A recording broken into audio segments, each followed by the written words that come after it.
Good morning, good afternoon, good evening, everybody. I'm Rebecca Winthrop. I am a senior fellow here at Brookings and the director of the Center for Universal Education.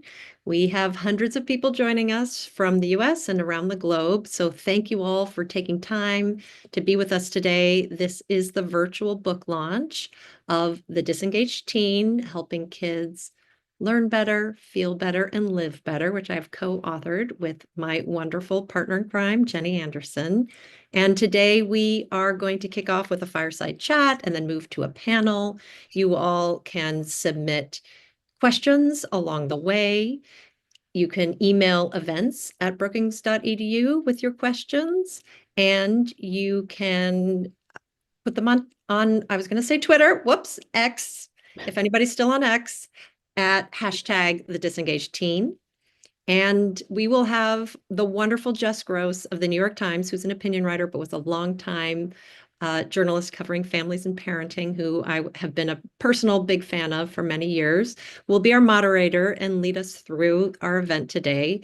Very grateful for all of our panelists and grateful to you, Jess, for leading the show. And over to you. Thank you so much, Rebecca, and thank you to Brookings for having me again. So I did parenting coverage at the Times at the start of the pandemic, and then I moved to the opinion section where I began to cover education much more deeply as a standalone issue. So I think we all know that student disengagement has always been an issue for some kids. I think many of us can remember being bored ourselves in many parts of our educational experience. But I think we can also all agree that since 2020, the intertwined crises of student mental health and chronic absenteeism have pushed student engagement to the forefront in the minds of so many parents, educators, and policymakers. Around a quarter of public school students are chronically absent. That means they're missing at least 10% of the school year, and that's an issue that cuts across race, class, and location. As my newsroom colleagues at the Times put it last year, the habit of daily attendance and many families' trust was severed when school shuttered in spring 2020. So families got out of the habit of going to school, and everybody started to question what it was all for. At the same time, we have all of these disruptive technologies like AI becoming widespread, and it's changing education in ways that we can't completely understand or predict. We don't know what we don't know, and that makes it maximally difficult to figure out how best to prepare kids for the future of work and for life. This is why the Disengaged team helping kids learn better, feel better, and live better couldn't be coming at a better time. So I'm so pleased to introduce the book's co-authors, Jenny Anderson and Rebecca Winthrop. Rebecca, who we've already heard from, is the director of the Center for Universal Education at Brookings, and Jenny is an award-winning journalist. Welcome. Thanks for having us. Thank you, Jess. Um, so I want to start by asking how you came up with the framework for this book.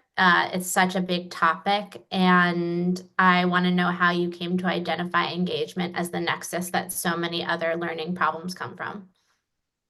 We started out, we keep saying 3 years, but it's really probably been a little bit longer than that, Forever. researching this book with a question, which is, why do so many young people not like what they do in school, and what can you do about it? It was a very basic question.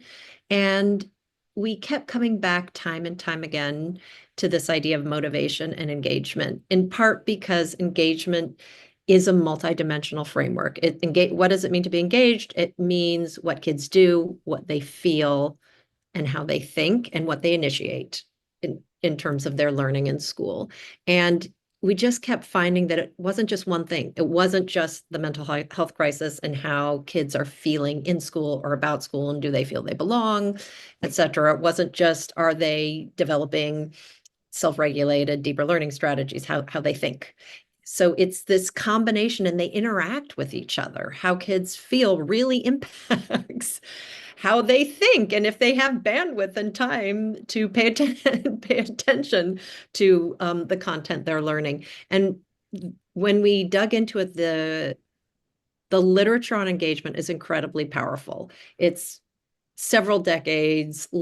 It's deep, it's robust, and really shows a couple of important things for us. One, it is an important moderator variable. How, whatever's happening in a classroom, at home with a parent, on the soccer field with a coach, that's a kid's context. How engaged they are in that experience is what comes out the other side. Learning outcomes, pro-social behavior, mindsets, skills, attitudes towards learning. So it is an incredibly robust framework. And so that was number one. It explained a lot. And disengagement was a huge problem, quite low levels. And then the third thing was it's changeable. You can change kids' level of engagement fairly quickly. You don't need to wait 50, that's not in a kid's life, like 5 years for development to kick in or something. It is very malleable in the academic terms. So that's why we really settled on engagement. Can I just throw in one thing quickly? We originally were going to write a school design book. We wanted to write about where the, sort of the optimal places for learning. And we quickly realized two things. One, not enough kids get to go to those kinds of schools. So that was problem one. And who wants to read about a sort of environment that you can't get your kid in? And then Rebecca knew this, but I sort of came to this. The power of parents was tremendous. So wouldn't we be also doing a service to make this something that parents can do? As Rebecca said, this is incredibly malleable. So we really shifted. So we kind of a year into the project doing school design, shifted to parents and their influence. So tell me a little bit more about the 4 different modes of engagement and how parents can delineate them, because one that really surprised me was the achiever mode, which everything seems great and your kid is excelling, but there's sort of an underlying issue that I think a lot of people don't see on the surface. Yeah, and I'd love to dive into that one. So the 4 modes, these are kind of the 4 ways kids show up in their learning. And we're very clear that these are dynamic fluid modes. These are not identities. This is not a way of labeling or pigeonholing kids. So the 4 modes are passenger. These are the kids who are coasting along, doing the bare minimum. Achiever, this is what Jess was just referring to. These are the kids who are getting the gold stars at everything that's put in front of them. Resistor mode, we all know these kids. They're dubbed the problem children. They withdraw, they act out, they use their voice to let you know that things are not working for them. They have a lot of agency, which we'll come back to, I think, later in the conversation. And then explore mode, which really is the pinnacle of the engagement mountain. This is where kids are proactively engaged and involved in their learning. They are making their interests known and they're trying to tie their interests to what's being taught.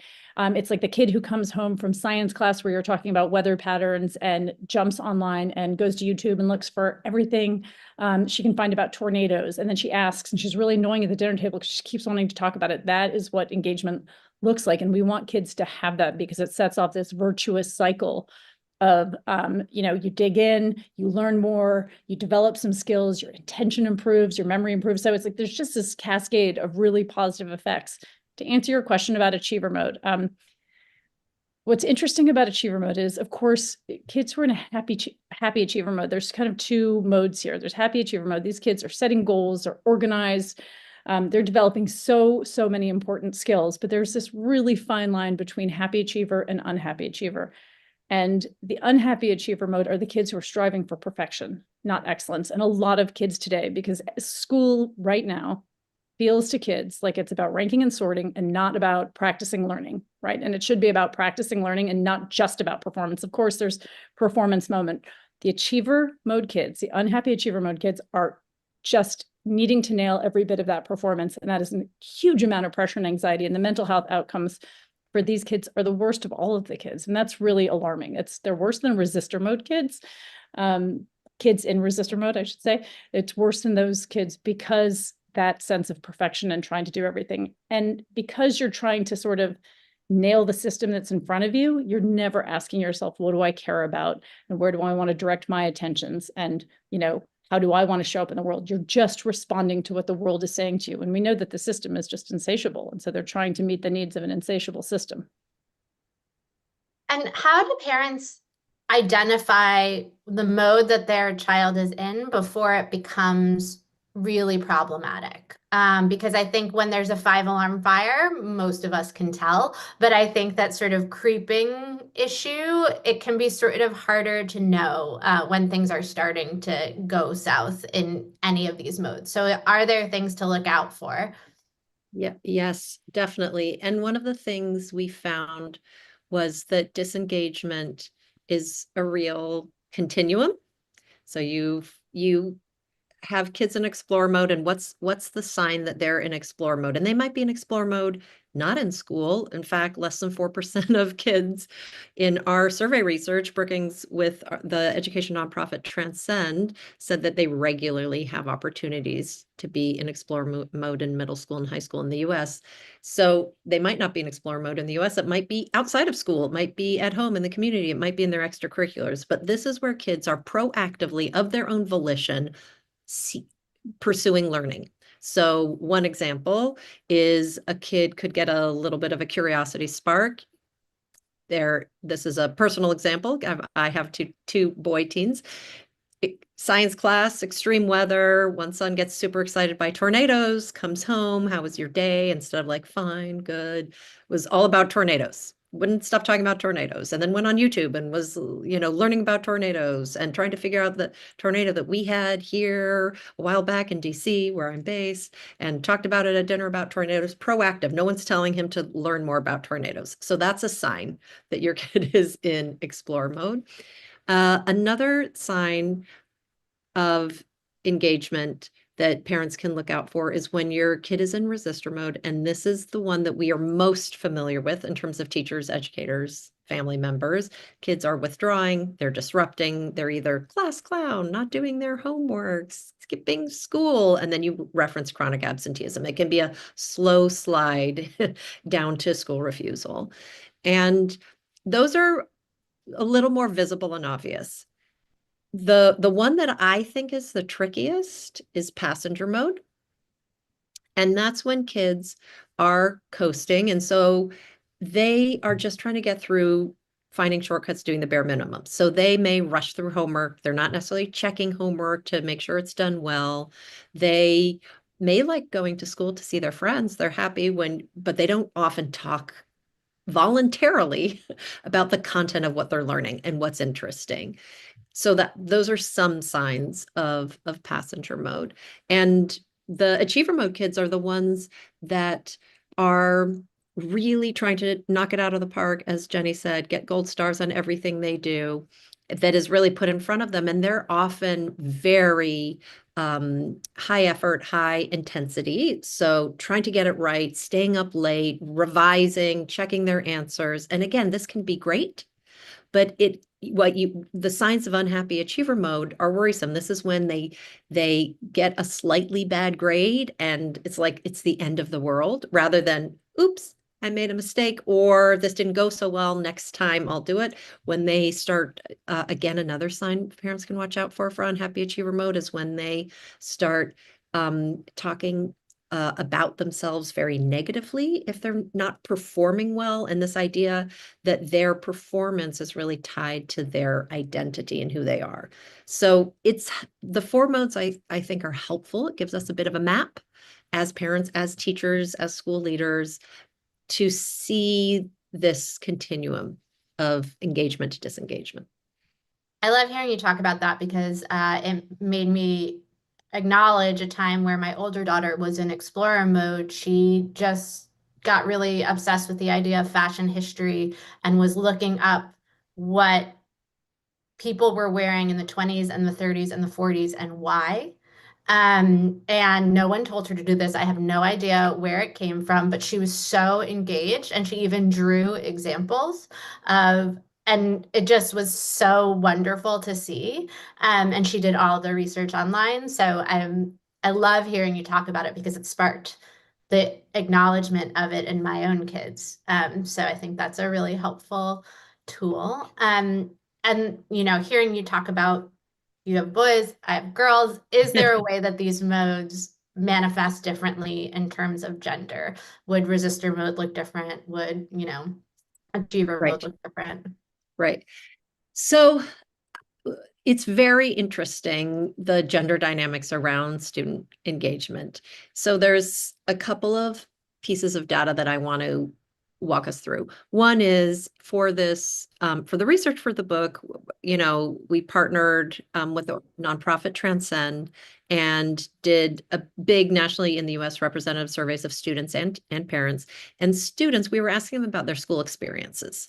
And we actually didn't find that much difference between socioeconomic status and gender and race in terms of school experience, self-reported school experiences. So it's like schools are kind of serving up the same thing to girls and boys. So hold that in your mind there.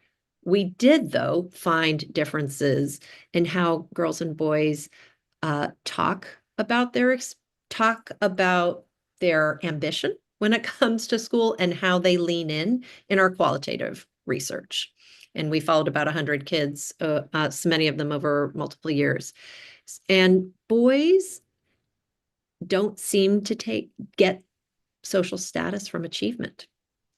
So there's a whole thing that we found, and which is backed up in sort of other literature around boys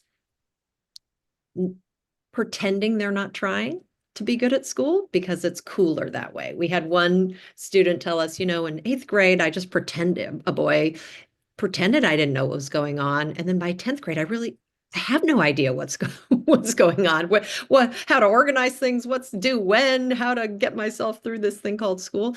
And girls, on the other hand, we found a lot more boys in passenger mode, not massively more, but notably in our qualitative research, and girls in achiever mode. So girls really wanting to please others, meet expectations of teachers or parents or society.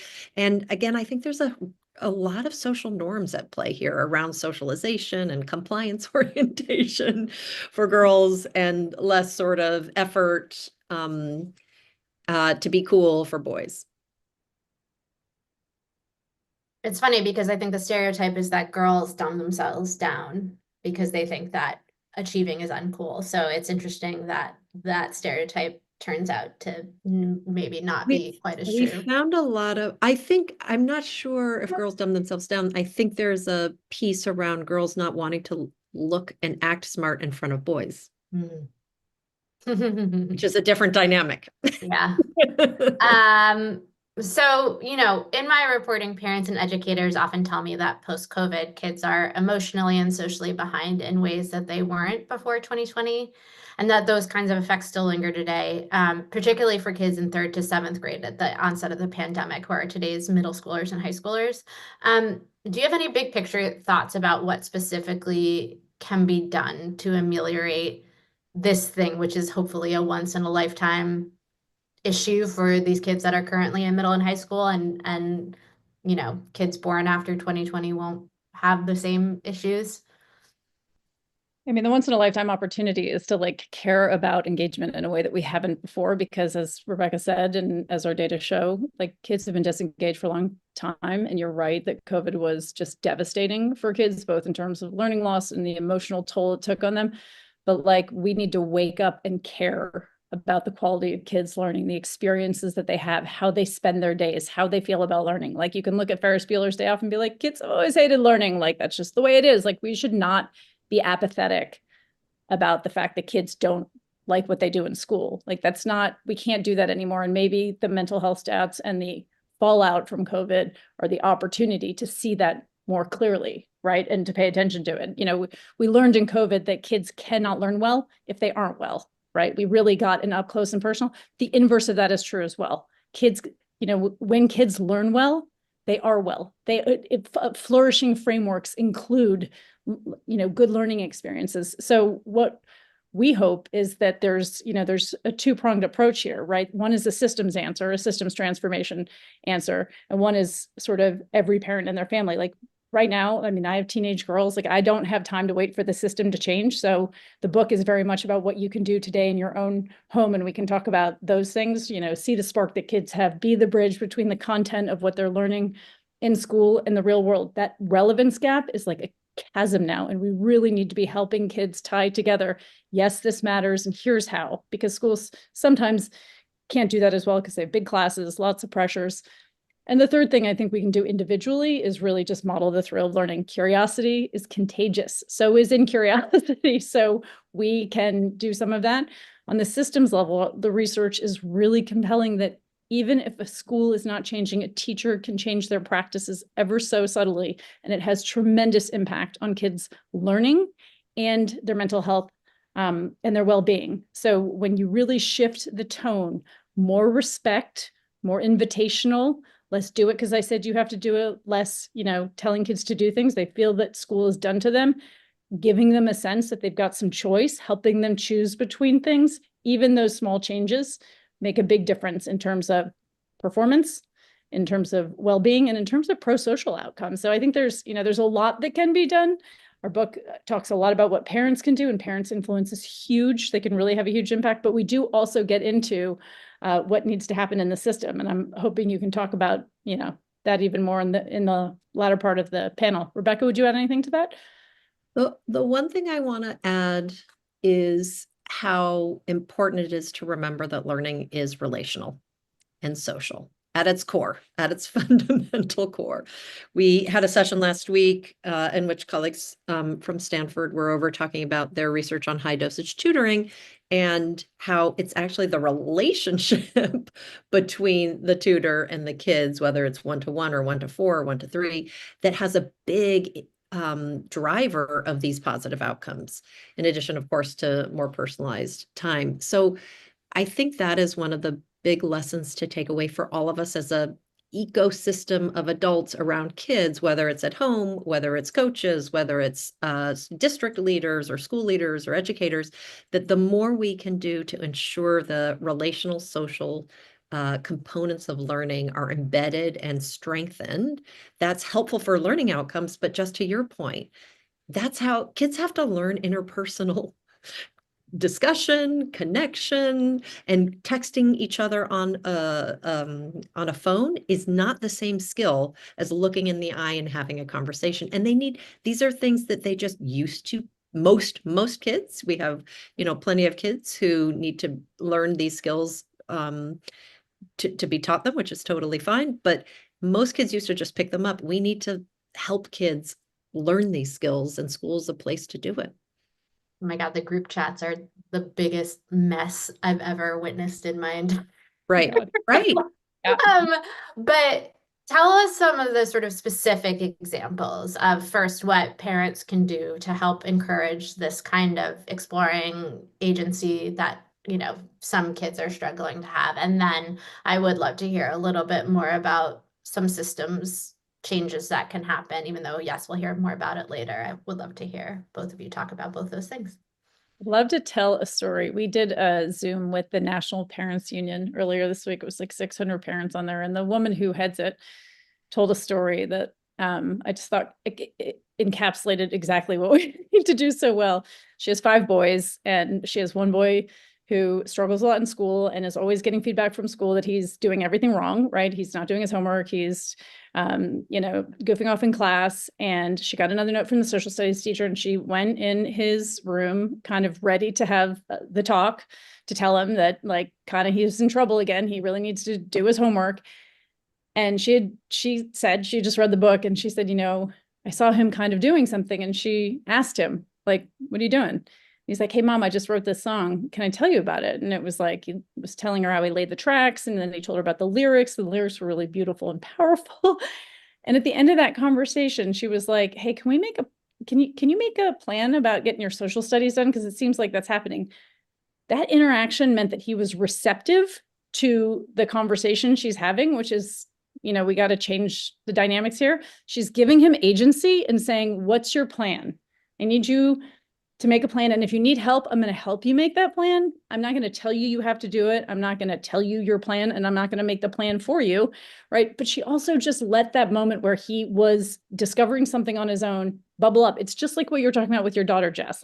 You saw that fashion moment and you knew to lean into it, right? Instinctually, it was something good and positive. But sometimes when we're struggling with kids, especially in sort of passenger mode, right? These kids, parents nag kids in passenger mode because they don't know what else to do. They're a little bit desperate. They're seeing their kid just, below their potential. And it's, it invokes fear. And so you don't know what to do. And so you nag, but nagging doesn't work. Like we actually have brain science in the book that shows that when teenagers are put into a brain scanner and they hear their mother's voice, of course, it's their mother's voice, they hear their mother's voice nagging them, the problem solving part of their brain shuts down. Like it just genuinely doesn't work. And so we have to shift to this and invitational, to discussion, to not judging. And, they're just, that is where their brains are. Discussion, we say, is discussion is to adolescents what cuddles are to infants, necessary for brain development. That is where they've moved. Their networks of their brains are like connecting over the conversations, but they have to be these conversations where you're actually letting kids surface their ideas. You're asking about them, not solving everything. Oh, you know that, but well, let me give you the right answer. Well, then like what happens to their curiosity? You just hand them the answer. So teachers are brilliant at this. Good teachers are absolutely brilliant at this. And it's hard as a parent because you're like, I got no time. I got to make dinner. I got to get laundry. Like, I'm just going to give you the answer so we can get on with things. So it's really leaving that door open. I would add to that something that Jenny referenced, but I want to underline it for everybody, which is the importance of interests.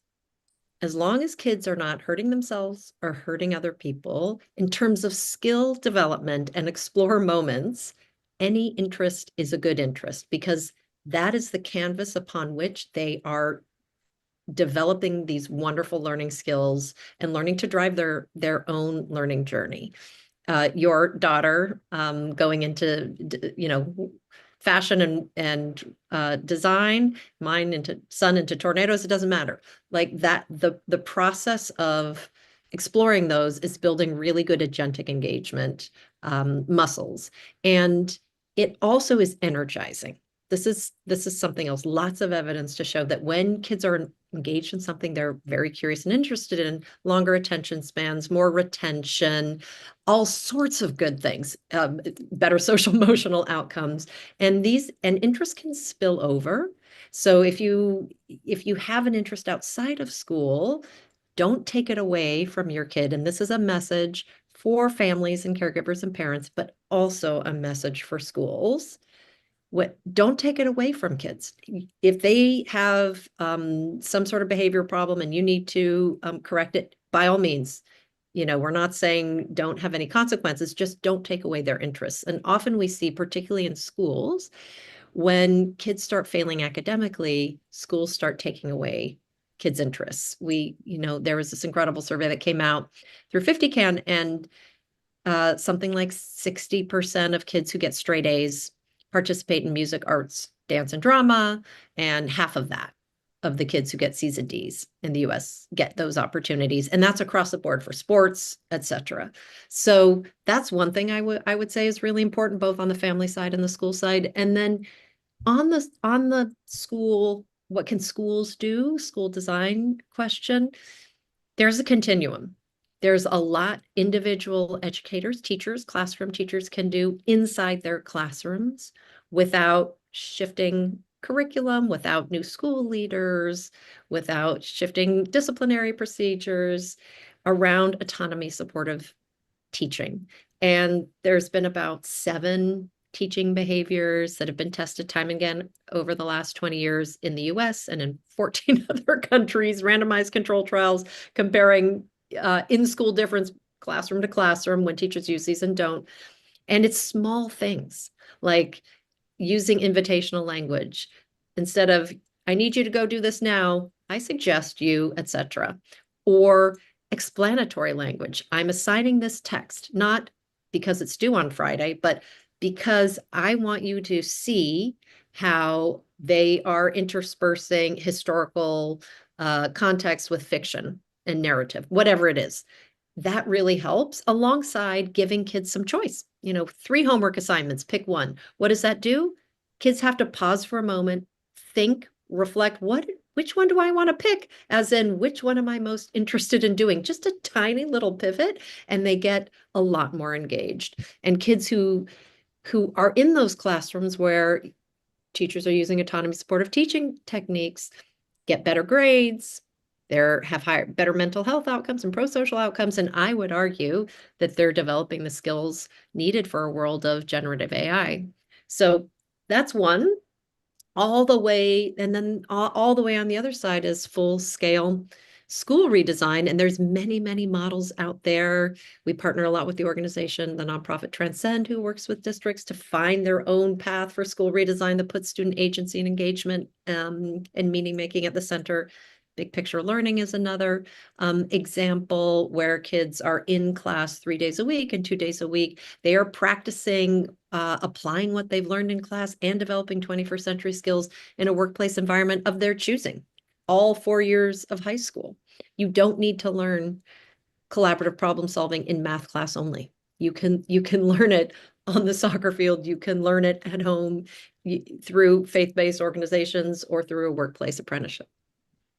Well, thank you so much for your wisdom and your insight. And it's a great transition to our next set of panelists, one of whom attended a big picture school.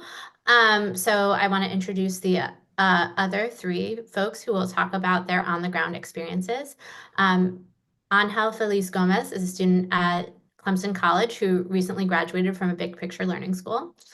Dr. Tamara Willis is a superintendent of Susquehanna Township School District who has a creative approach to student engagement. And Tim Knowles is the president of the Carnegie Foundation for the Advancement of Teaching, and he will tell us about the changes to American education that will help prepare our kids for the future, which seems very scary right now, but hopefully he can put our minds at ease. So I also want to note that we are opening up the floor for questions from the audience after our panel, so please keep that in mind. So Angel, I wanted to start with you. Tell me about your high school experience and what it was like before you attended a big picture learning school and after. What changed for you? What was the sort of feeling of being disengaged to becoming engaged? Yeah, before going to the picture learning school, I was not engaged at all. And I think that the root of that was that I didn't feel that I was being challenged. Classes were going too slow for me. So just sitting in a classroom where I thought that I know what's going on, I don't have to pay attention. It's okay. I could chat it with my friends. And doing so, I'm distracting my friends and distracting the whole classroom really. And so just passing notes and just feeling that it was something that I could just play off because I knew that the next assignment I would be able to get done and I would be able to get like full credit for the assignment that I'm doing, knowing that I'm okay with the subject that we're learning. It was not something that I felt was engaging. I wasn't really relating what I was learning in the classroom to things outside of the classroom. I wasn't relating what I was learning in math to what I was doing in reading. And I think that's something that did change later on when I did go to a big picture school. It was not fun for me. I was skipping class. It was something that was more of a chore for me. My mom wanted me to go to class, so I went to class. I lied quite a bit to get through to avoid some interrogation from my parents about school. When they asked me about school, I would be like, yeah, everything was fine. I'd be able to tell them what we were learning, but not in detail because I wasn't paying attention in class.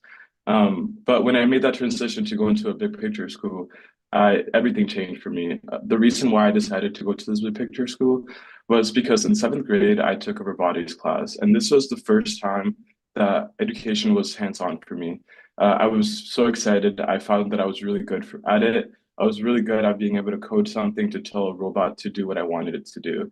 And it was fun, engaging, and it came with a lot of sets of challenges and everything. There was new aspects to it that I thought that I could master even more and I could still do a little bit more on. And so after that experience in seventh grade, I wanted to chase an educational style that was hands-on and would allow me to follow what I was interested in instead of going to a traditional school where I would just be another body in a classroom, not really paying attention, just taking tests, just remembering what's being taught in classroom for that test and then forgetting it after the test. I really wanted to have that collaborative experience of what I'm doing in the classroom. I'm gonna also be able to applicate it to other aspects of my life. So when I went to a big picture school, that's exactly what happened. We had an independent learning plan, which is something that's actually remarkable to think about. I was able to sit there every trimester and think about what I wanted to learn, how I was going to learn it. It felt like they were investing in my education. They were spending the time with me to sit there, and we had a learning team composed of my advisor, our director, my parents came in, which was something that was also new for me. My parents weren't really involved that much in middle school. They knew that I should get my education done and get the homework done and do all this stuff, but they didn't come in and talk about it with me and think about things of how I could learn it myself. It felt like it was a fresh start for me. If I wanted to read a book that I was really interested in, I didn't had to go check at the library to see that if they had it, that my school was able to purchase it for me. So it really felt like they really cared for me at the time. When I had internships twice a week in that school, I was excited to apply the math that I was doing. Had an internship at first in an architecture firm. So as you could think, a lot of math is happening. I mean, geometry is really big in architecture. So when I went to math class, being able to think, wow, I could apply this when I go to my internship on Tuesday and show them that I could do this and I'm capable of doing that. So it was a big change overall. I felt happier. I was motivated to get up in the morning to go to class because I was excited about a project that I was involved in. It felt freeing for me. And it was something that I kept telling other students as well. The more I was involved in school and engaged in school, the more fun I was having. I was able to go to conferences because of how I was excelling in class.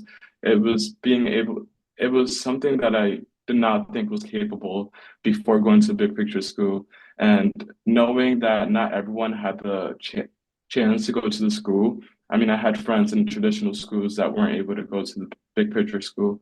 And knowing that the difference in our education was significant and that I had such a unique opportunity to do a lot of cool things, allowed me to feel even more excited to do so, and take advantage of that opportunity.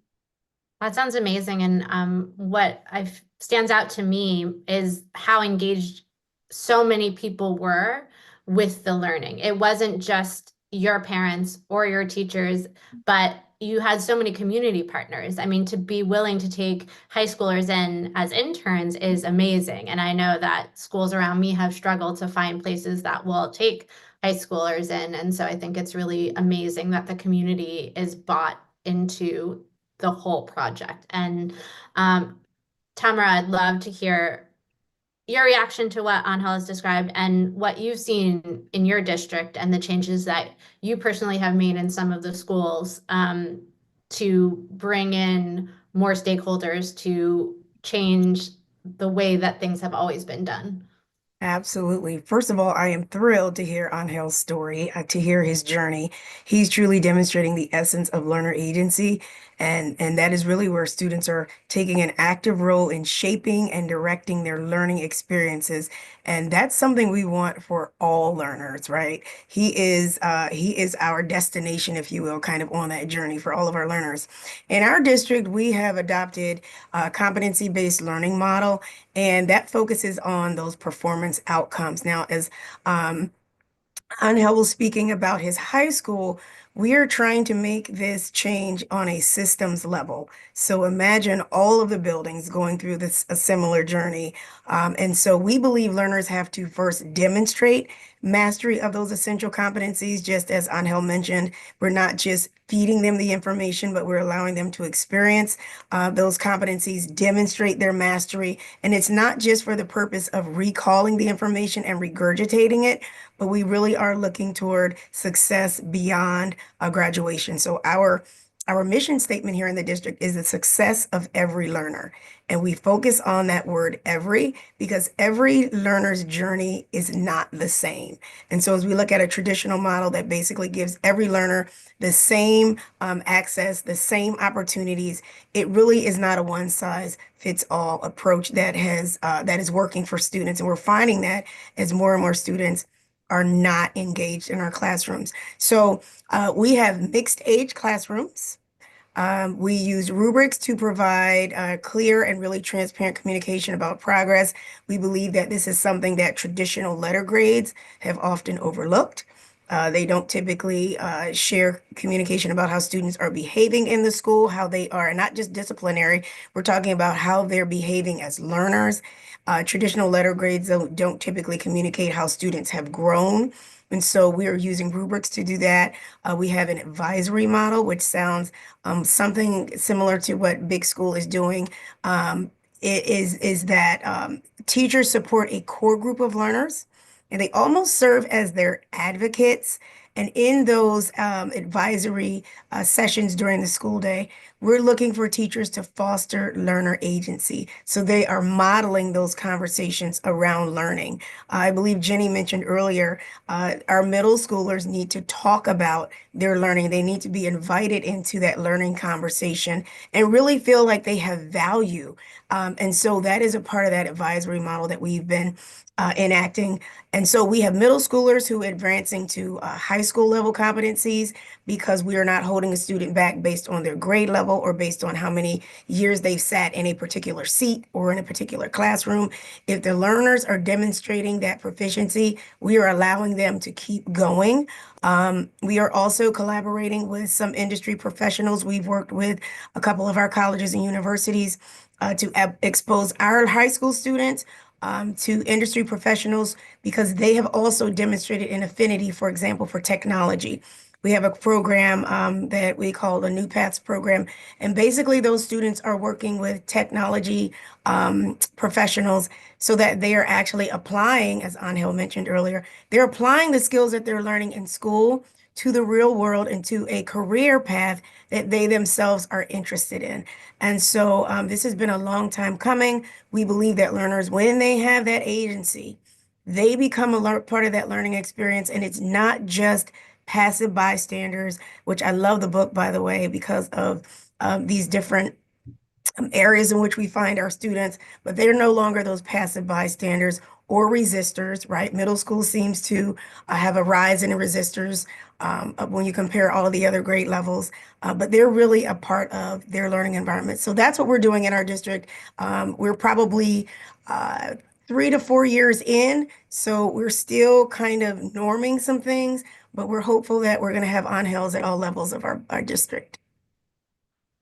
And Tim, I would love to hear from you about big picture changes that make you optimistic about American education in this moment. I can say, as a parent, I am really nervous about what the future holds and job opportunities for this next generation, and how we are connecting changes in learning to future outcomes, even when it is less obvious. So, we've heard a lot about great opportunities in tech, but I am very concerned as an English major myself from college, the future of the humanities and the kids who have these interests and passions that might not have such an obvious connection to the workforce. Thanks, Jessica. Big questions. I should say first, though, as an occasionally resistant and sometimes exploring non-teen, I wanted to say thank you to Jenny and Rebecca for this extraordinary book, which I actually read yesterday. It's, as they suggest, it's written primarily for parents, but in my view, it's a clarion call for educators, but really everyone, to rethink the 120-year-old operating system or architecture of what we call school. And for that real appreciation, people should read it, no matter where they sit in the firmament. Why am I optimistic? I'm optimistic for 3 reasons, quickly, to underscore them. First is the demand for this kind of work. I haven't seen it in my career as high as it is now, and one reflection of it is in things called portraits of a graduate. These are things that have been developed by schools, by systems, and by more than 20 states across the country, which basically brought stakeholders together, parents, students, educators, employers, and said, what do we want our schools to be? And what do we want them to produce? And there's an invisible American consensus about the core purposes of schooling that you see when you look at these portraits. We've looked at all of the ones we can get our hands on, and whether red states, blue states, urban, rural, regardless of class, there's an incredible consistency in terms of what stakeholders say they want from schooling in terms fundamentally of broadening the aperture in terms of what we are doing in school. So yes, academics matter, of course they matter, and so it matters that we develop skills like communication, critical thinking, creativity, persistence, collaboration skills. So the demand is unusually high, and that's a reason for optimism. The second reason I would put on the table would be that there's extraordinary momentum in some states around the country now to do the kind of work that Tamara was just describing, and the states are diverse. Places like Indiana, Utah, Rhode Island, Arizona, Ohio, are policymakers and state leaders are saying we actually do have to upend the model, particularly of high school, so that young people like Angel don't have to find one of the too few big picture schools, but rather that all young people can have real world learning experience, can have experiential education where they're solving real problems, where they're in many cases now increasingly earning real credentials in the course of high school. Those kinds of shifts, those kinds of big shifts at the state level portend a different kind of engagement and a way of thinking about school that isn't conflating time and learning, and saying that the credit hour is the singular measure of whether you've learned, and isn't even conflating place and learning. So as Angel was saying, you learn everywhere. We know this. And in fact, some of the places outside of school that we learn are the most powerful places, as Jenny and Rebecca were also suggesting. So the fact that we're moving outside of our traditional architecture or operating system is cause for optimism. Final thing I'll say is, and this the book also captures well and really clearly, is the evidence, the empirical evidence under this is really powerful. It's really strong that the developing not just engagement, but developing these core skills in addition to academic skills is highly predictive of success in not just in school, but in post-secondary education, in work, and in civic life, and then probably more profoundly, things like lifespan and health and voting more often and giving blood more often, and all these other indicators that I think we could argue are the earning more are the important ones. Are you can draw a direct line between the development of engaged young people and then a set of particular skills like, again, critical thinking, collaboration, communication. So I think the headline here, I would say, is that demand is extremely high, and so there is an opportunity here, despite the anxiety I know parents feel, and I feel as a parent. I think the opportunity to leverage this moment as a transformative one is real. So we have about 10 minutes left. I'm going to move to some of the questions from the audience. One is, what tools and tips do you recommend for not just parents, but also community-based organizations, as well as educators, for increasing or maintaining engagement, connection, and purpose in middle school students? Because one thing that I encounter a lot in my reporting is kids with engaged parents are already at an advantage. And who I really worry about is the kids whose parents aren't as engaged, or maybe there's a language barrier that is preventing them from being engaged, or they're, working so hard they don't have the time. So what can sort of community and educators do to help practically with student engagement, specifically for middle school, this question was? I always want to give Angel an opportunity to chime in as the learner, right? He is that learner. Mhm. But I can just hop in just for from the educational side. The partnerships are very critical in terms of those that are formed from the school district level. I believe we mentioned, and it may have been you, Jessica, you mentioned that sometimes it's difficult to get our learners into these workplaces because of their ages. And the more the community is willing to open their doors to our learners, we understand that there are some legal implications in terms of having minors in the workforce, but think about creative ways to bring those learners into your workplaces. That really makes learning authentic in the eyes of our middle school students.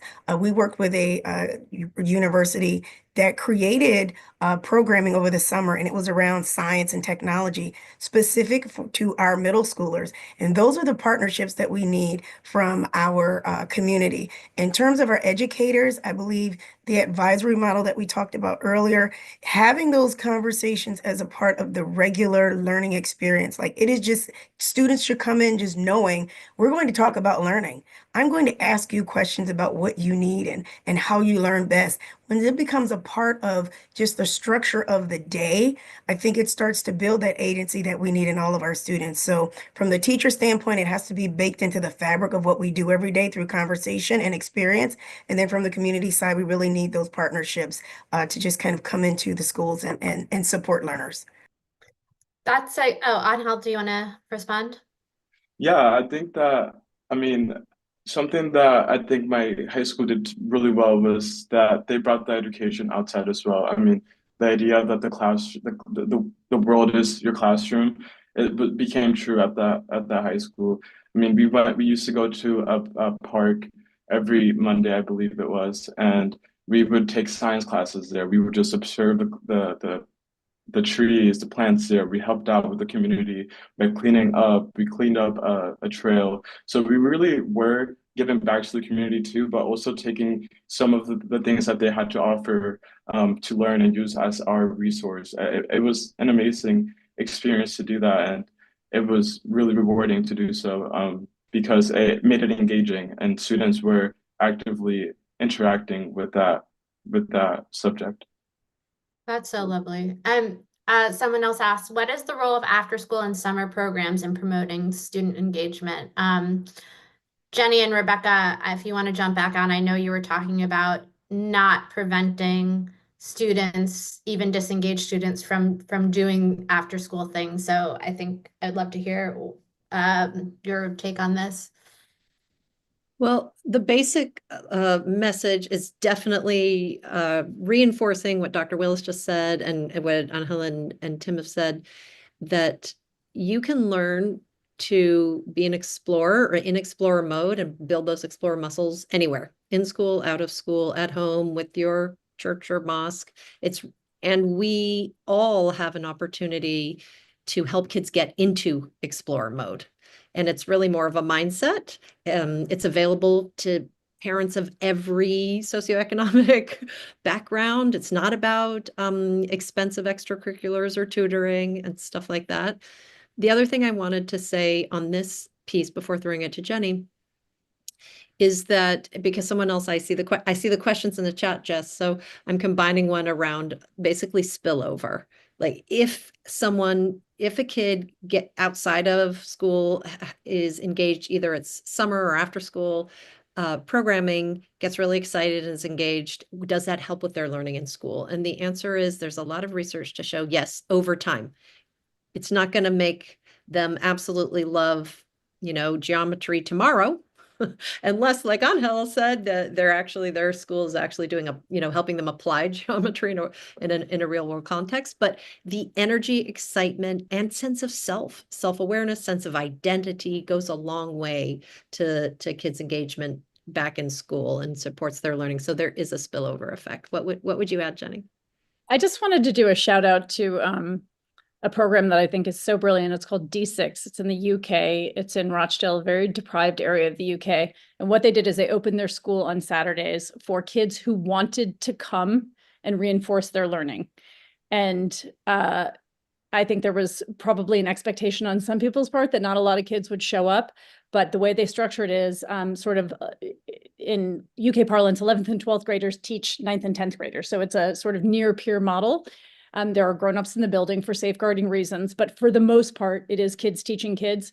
Kids turn up and they have to ask for help. What is it that they need help with? They get help. They come and they spend 3 hours in the school. And I've been there and I've seen it, and they're super engaged. This is agency at its best. This is, but they're using the space of the school, right? They're offering the space of the school. I saw this in Denmark as well. And, they leave school open from 3 to 5. Kids don't do clubs, they play. Right. So this is slightly younger kids, but they've structured it such that there's people on. So for parents who work, their kids can stay there. So you're talking about how we make this engagement happen. There is an element of space here, a little bit of design here, and then, willingness to really lean into this. That is an academic learning example. Obviously, I completely agree with Rebecca. This can come from anywhere, but I just particularly love that example of really blue sky thinking around how we can use spaces in our communities to make that engagement, create spaces to create opportunities for engagement and learning. I just want to underscore, if I can, I'm also thinking about a program that I know in Chicago called the Academy Group. Third graders operate food trucks. They don't drive them, but they do everything else. Middle school students start businesses, actual businesses. They get investments and start businesses. And high school students are taking undiluted Harvard Business School cases and engaging with them deeply. These are kids on the south and west sides of Chicago who are growing up in very disadvantaged circumstances, and they are thriving. So I think that it can happen anywhere, whether summer, after school, in school, is a really powerful message. And it can also happen in many different kinds of ways. So I'm going to ask one more question from the audience, and it's very dear to my heart. How should schools and educators balance an increasingly tech and AI-driven learning environment? Should they lean into tech developments or restrict them in schools? And I'm also going to make somebody answer my question about humanities, because we've talked a lot about business opportunities and robotics opportunities. But again, I am a sad English major who would like to still see humanities exist. Anybody can answer. I'm a fan of actual intelligence, and I think in addition to artificial intelligence. So I think I'll quote the book here and say, as Rebecca and Jenny put it, if this is the age of agency, the AI-dominated future will favor not apathy and compliance, but the agency that comes from self-knowledge and motivation to act. I think those are the things you learn in humanities. I think the place for humanities is very palpable and real, particularly in light of the AI reality.